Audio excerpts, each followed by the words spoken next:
Now, a Hutch's weather update with Chief Meteorologist Hutch Johnson, brought to you by Robert Gibb and Sons. Hello and good evening, everyone. Meteorologist Hutch Johnson joining you. I want to have a word from my sponsors at Robert Gibb and Sons. They have extended their first responder promotion, and you can still receive up to $400 off a new HVAC system. So, in a salute to our first responders and all that they do for you. Friends at Robert Gibb and Sons want to help you stay cool. Give them a call today. Tell them Hutch sent you. Let's talk a little bit about our weather. We've got a lot to talk about here as we go through the next 24 to 36 hours. We're going to have some areas of showers, thunderstorms, and we'll go over some of those risks. You can see more on that too with some videos that I have posted for you, and I'll post a link to a video here a little bit later. But please, as always, drop me a note. Let me know where you're watching from. If you have any questions, let me know what those are. We're going to start with something, somewhat different. Let's take a look at the big picture weather, shall we?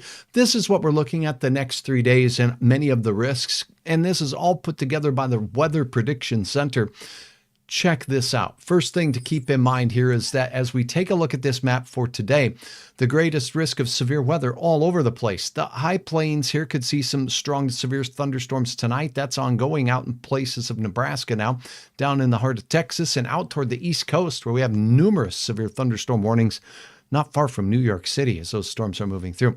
And there's a chance for some heavy rain as we go through the rest of our Wednesday out to the east as well. Now on Thursday, check this out. In the areas of red, these are areas where we're expecting that heavy rain potential and flash flooding. So there could be some very heavy rain up here in northern North Dakota by the time that we're done with the day, thanks to the fact that we'll have a low pressure system moving through. Kind of a double-barreled low rolling out of the Rockies of the central Rockies of Colorado.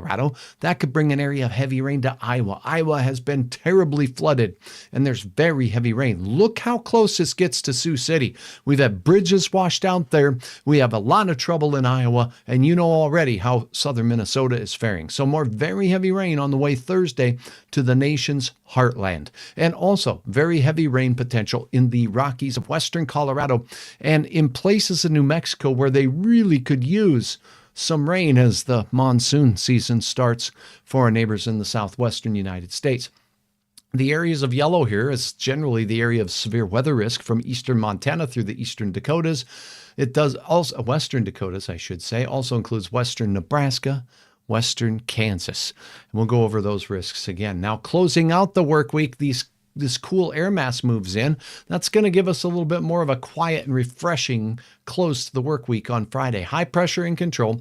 Can't rule out a few showers out to the far west. Severe weather risk kind of focuses generally on Iowa. And once again, Iowa has another day with heavy rain potential that extends into southern parts of Wisconsin, northern parts of Illinois, northern Missouri, as well as the Kansas City metro area. There could be a severe storm or two in the pocket there as well. That's a look at the big picture. Now let's take a look at what we have going on for that risk of severe weather in our area. And I've got a graphic produced for that, so we'll go ahead and put that up here right now. All right, the risk of severe weather in our area tomorrow is mainly out to the west. This hasn't changed much. It may change a little bit tomorrow. For eastern North Dakota here in the valley, we have no risk that's painted on here other than garden variety thunder showers, which we will have. That could change. Some of the new models that are coming out are showing a little bit more of an increase. We have a chance for some marginally severe storms out here in the eastern third of North Dakota. This is the James River Valley out towards the Kidder County area in the Devil's Lake Basin. Gusts to 55 and hail will be the main threat. There's a slight risk in areas of yellow, including Billings, Montana. And those areas could see hail up to 2 inches, gusty winds to 60 miles per hour, and I can't rule out an isolated tornado. But the main area of concern is this area here. That is an enhanced risk, 3-inch hail, 80-mile-per-hour winds, and a few tornadoes. And dare I say, 1 or 2 could be strong. Some of the indications are that the best chance for strong tornadoes will be down to the south, but we'll keep you posted. We could still see some oil patch storms that get to be quite strong as well. Good evening to all of you. Thank you so very, very much for joining. Jeremy, disappointed that Minnesota and western North Dakota are always in the enhanced risk of storm, and the valley is left high and dry all the time. Yeah, I mean, for someone who likes to observe storms and watch storms, it's not here. And you know what? For our neighbors out to the west, they definitely need moisture, but they don't need severe storms. Thank you so much for your comments, though. As a millionaire living my best life, I'm giving $5,000 to the first five. Okay, I'm not sure I know what that means. We'll move on to Jessica here. Good evening, Jessica. Good to have you on board, and I appreciate all of you watching. We're going to get to the latest model forecast, but again, this is the area of risk for storms. Here's what the risk areas mean. The enhanced risk is a level 3 on a 5-level scale, and there's very few level 4 and level 5 risks issued on the average year. This year has been above average. We've seen a few moderate risks already. The high risk areas are saved for the most violent storms. Some years go without any high risks ever even offered up. The risks do increase with that enhanced risk out to the west. So any of you watching from the western Dakotas, including Bismarck, Minot, points out into the big sky country of my home state, Montana, Glendive, all the way up to Plentywood, you got to be keeping your eyes on the weather as we go through. So that's what's going on there.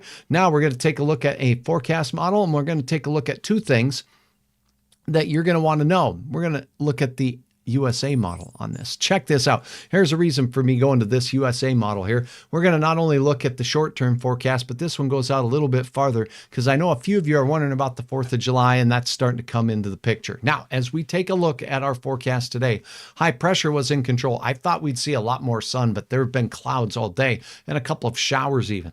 As we go through the overnight, low pressure out to the west will begin to develop and intensify. South wind starts to increase. This is morning time showers in the central Dakotas. So we have a chance for some morning passing showers in central North Dakota that get to us here in the valley by the time we get into the late morning to midday hours. Those showers could have a rumble or two of thunder. They will not be severe. Here's the low pressure system. You see all these isobars around it? That means a lot of wind, but it also means that storm is strengthening. It's getting stronger. And with stronger wind, we can suck up moisture from the Gulf of Mexico and transport it all the way north. Look at the storms firing here from eastern Montana as we go through the mid-afternoon to late afternoon hours into parts of western South Dakota.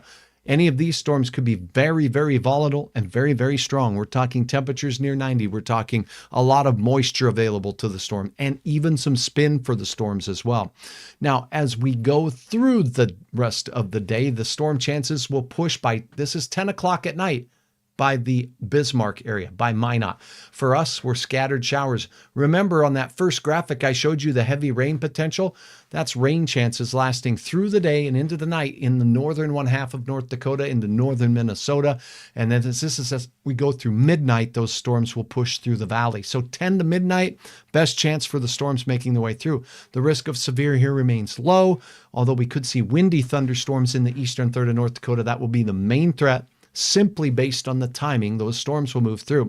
Now, the isobars for your Friday morning look pretty good. They're out of here, and the rain chances will just be hit and miss spits of precipitous wet precipitation as we go through your Friday across Minnesota. Nothing too heavy. Here comes your Friday night storms in the central plains of Nebraska, the Sandhills once again, out towards Kansas City, Missouri. And also, we'll see north winds cooling us off. There's a cool high pressure system diving down. That's how we start the weekend. Cool and dry. And I think we need a little break. Watching from Oakley, Leora, good to have you on. Farmers are not liking all this rain. Indeed, Helen, that's the case. How does Devil's Lake look? Well, Raisha, it's looking like the storm chances in Devil's Lake could be strong and windy. That'll be the main threat. But a lot of rain in your area is on the way. Okay, thank you so much. And yeah, I'm sorry. I think I got hit by a spammer there, so I'm going to apologize. I'm not policing these. I'm doing the best I can, and I'm glad you guys are policing the spammers on there. The only kind of spam I like comes from Minnesota. Let's take a look at this as we have high pressure going into Sunday too. A lot of sunshine and quiet, beautiful weather. Little on the cool side Saturday, but on Sunday we'll start warming up. Now that we get through the week next week and look at this as we go through the first, there's your next chance of showers and storms rumbling through. That's a long ways out. It may or may not transpire that way. Now you're looking at the 2nd of July. Quiet, real quiet. And then you get out towards the 3rd of July. Central Plains seeing some severe to strong thunderstorm potential there. And as we head into the 4th of July, high pressure leaves and low pressure on the Rockies brings a chance for some hit and miss showers of rain across the northern plains. This is the evening of the 4th. Doesn't look organized, but that's an early look. It does look like a little bit of unsettled weather. What else is new around the 4th of July? I'll keep you posted, but I wanted to take you on a gander through the long range ranger forecast to get you an idea. Watching from near Lake Itasca, beautiful Lake Itasca. Saw a video, by the way, for those of you interested in fun storm chasing type of weather, but there's a pretty infamous storm chaser spending some time in Bemidji on Lake Bemidji. If you've heard of Reed Timmer, he's in the northern plains for a reason, because the severe weather has trekked from the southern plains and it's gradually making its way north. This is our busiest time of the year, and guess who's here to monitor storms as we go through the next few days. All right, let's take a look now then at what you can expect with regards to your forecast. We're going to wrap this up unless there's some questions here. First and foremost, I like having you on, and I like your comments, and I love having your support. Exciting announcements coming from Hutch's Weather here really soon. Really soon. All right, here's a look at your forecast. Now let's get to the basics. What did I do with it? There, it was in my other pocket. I'm sorry, clicked the wrong button. Cool pool of air, 55 degrees in the morning. Spotty showers west of Fargo will be moving our way mid-morning. Fargo has a chance of some showers. Could be some rumbles of thunder. There may even be a chance of a little bit of starry skies out there as we go through the overnight hours. That won't last long with the onset of clouds moving in from the south and from the west. So showers down here, and your hometown forecast shows the coolest pool of air, northern Minnesota. Look at that, mid-40s to around 50, mid-50s as we go from Babe the Blue Ox land there, where Reed Timmer's enjoying some beautiful Lake Bemidji time, 55 degrees in Fargo and 56 for your morning commute in the James River Valley in Jamestown, North Dakota. Watch out for rain showers for our central counties. How's Hazen looking? Yep, I know it's out of the area, Ryan, but it's not. This is my area. Look, it's Hazen. You start out with a chance of some midday, mid-morning or early morning showers. I'll say early morning showers for you that'll be moving into this area. And then the afternoon storms look like they could very well be severe. The best chance of severe will be west of the Hazen area and Beulah area and west of Hazen Bay. But they will be arriving as you get close to around the 8 p.m. hour. That's my early gut feeling. Can you hear my gut? I can hear it. Okay. Tomorrow afternoon, temperatures approach 80 degrees. That's if we get a break in the rain here from the Fargo area. Some models are saying it's going to be more persistent. But what we'll have moving through is a little bit of what we call a warm front. So as that moves north, that rain moves north, we'll have a chance for things to heat up here in the Southern Valley and South Dakota especially. In Minnesota, 71 for Bemidji. Those showers of rain in the morning in Fargo will push east and head into your area. It will be rainy and cooler along the northern tier in the Highway 2 corridor as we go through the afternoon. Increasing wind in the valley late. It won't be so windy all day, but it will be windy all day out to the west. And those south-southeast or south-southwest winds out in places like Baker, Montana, and out here in the area near Belle Fourche, South Dakota, where it's 86 for tomorrow afternoon. That heat, the humidity that's coming our way will drive those storms. Could use a nice half-inch, can't believe the cracks in the ground already. Half inches of rain is what Lane wants, and I'll tell you what, it's amazing how fast our clay soil does turn into crevices where you could lose small dogs through. You got to watch the small animals out there running through the clay soil out there. Okay, 70s and thunderstorms severe firing up in Montana, moving to the border area near the Montana, North Dakota, South Dakota border as we go towards dinner time. And then it's in Bismarck, Minot as around we get to the 10 o'clock time frame. So you can do the math in between if you're in Beulah, just north of my 80-degree mark there for the Glen Olin area. So there's Beulah right up there by the south-southeast sign. You guys have a better chance of those showers and storms making their way in at about that 8 o'clock time frame again. So that's what we're looking at. Hey, 80 degrees in Fargo for your afternoon, record high 96. Strong storms will be mainly to the west. There could be some windy ones for us as we go through the afternoon. Here's your 7-day planner. It gets you out to that quiet weekend we highlighted on your extended forecast. And now I look at the Monday, Tuesday forecast as we begin the month of July. Hard to believe. Upper 70s possible, chance of some spits of thunder as you saw. Quiet on Wednesday before a chance of some hit and miss showers and storms for the 4th. That's an early look. See that there? Hutch's bottom line, 4th of July thunder, possible. I'll keep my eyes on it. And thank you for keeping your eyes on me. I appreciate all of you for joining me for this late look at the weather. Share it with your friends if they haven't heard. Otherwise, check back with me tomorrow. I'll have all the latest updates with regards to our risk for storms and severe weather and some rainfall amounts. By the way, with thunderstorms that move over, the morning showers here will be a few tenths. We went over that earlier. And if you want to watch my earlier video, you can watch that. That one came out this afternoon at 4. So scroll down my page here. You can find that. And I am going to share right now in the comments with you a link to a video doing a little more in-depth analysis of our severe weather threat. That video is right here. I'm copying, I'm pasting, I'm gluing, and I am pasting. Here we go. All right. Love to have you watch the video. Give me a thumbs up if you like it. Thanks, Justice. I appreciate you all sharing the word to your friends. Bismarck watching. You folks could have some nighttime thunder there in the capital city, so we'll be watching that for tomorrow. And I can guarantee I'll be watching these storms for you.